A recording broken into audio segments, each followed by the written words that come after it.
আবেদন করেছেন কিনা? আমাদের অনুসন্ধানকারী টিম নিশ্চিত হয়ে পরবর্তী তারিখ নির্ধারণ করেছে।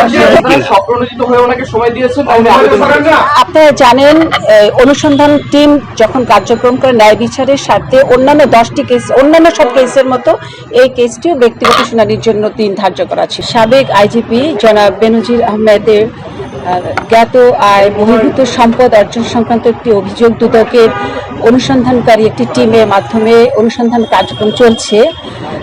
অনুসন্ধানের কার্যক্রমের একটি অংশ তাকে ব্যক্তিগতভাবে শুনানির জন্য আজ 6 জুন দিন ধার্য করা ছিল। তো আজকে তিনি আসতে পারেন নাই, যার ফলে তার জনাব বেনজিরের বক্তব্য গ্রহণ করা সম্ভব হয়নি।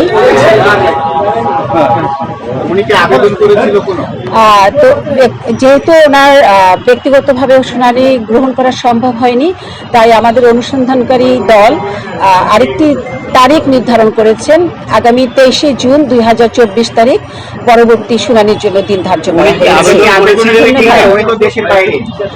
আবেদন করেছেন কিনা? আমাদের অনুসন্ধানকারী টিম নিশ্চিত হয়ে পরবর্তী তারিখ নির্ধারণ করেছে। উনি কি আবেদন করেছেন লয়ার পাঠিয়ে বা কোনো কিছু আছে কিনা? আপনারা জানেন, অনুসন্ধান টিম যখন কার্যক্রম করে ন্যায় বিচারের সাথে অন্যান্য 10টি কেস, অন্যান্য সব কেসের মতো এই কেসটিও ব্যক্তিগত শুনানির জন্য দিন ধার্য করা ছিল এবং অনেক সময় যখন কোনো ব্যক্তি উপস্থিত না হন, এটি কিন্তু পরবর্তী একটি তারিখ নির্ধারণ করে দেওয়া হয়। সব কেসের মতো এই কেসও তাই করা হয়েছে। আইও সাহেব করেছেন, এটা আমাদের অনুসন্ধানকারী টিম আছেন, তারা করেছেন। আরেকটা প্রশ্ন একটু দাঁড়ান। বেনজির সাহেব এবং তার স্ত্রী কন্যাকেও ডাকা হয়েছিল 9 তারিখ, তারাও কি এরকম আবেদন করেছে? তারা কি আসবেন কিনা? 9 তারিখ তো 2 দিন পরে। 9 তারিখ আসুক, এখনো তো বাকি আছে 2 দিন, দেখা যাক। আচ্ছা, আর লাস্ট প্রশ্ন হচ্ছে, রিসিভার নিয়োগের জন্য আপনারা আবেদন করেছেন আদালতে, একটু যদি বলতেন যে কি কি সম্পদ তার রিসিভার নিয়োগের জন্য আবেদন করেছেন?